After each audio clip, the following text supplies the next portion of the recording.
বৌমা, ঘরে বসে থাকলে হবে? ভাত রান্না বান্না করতে হবে না? ভাত রান্না? ওটা ফের কোন জিনিস? আরে ভাত চিনিস নি? ভাত আমরা যে 3 বেলা খাই। ও ভাত, হ্যাঁ হ্যাঁ, ভাত যাও রান্না করো। ওগুলো তো কিনতেই পাওয়া যায়। মোর বাবা তো বস্তাত করে কিনে নিয়ে আসে। বাবা, আরে ওরা চাউল নিয়ে আসে, চাউল আর 2-3 গ্লাস হাঁড়ি দিয়ে না সিদ্ধ করে ওটা হচ্ছে ভাত। ওখান হাঁড়ি রান্না করে। মুই ওগুলো রান্না টান্না করতে পারিম না, মুই ওগুলো জানো না। রান্না করবো না তো ভাই বোন দীপু আমরা সবাই খাবো কি?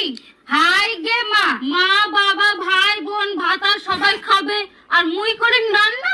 মুই পারিম না।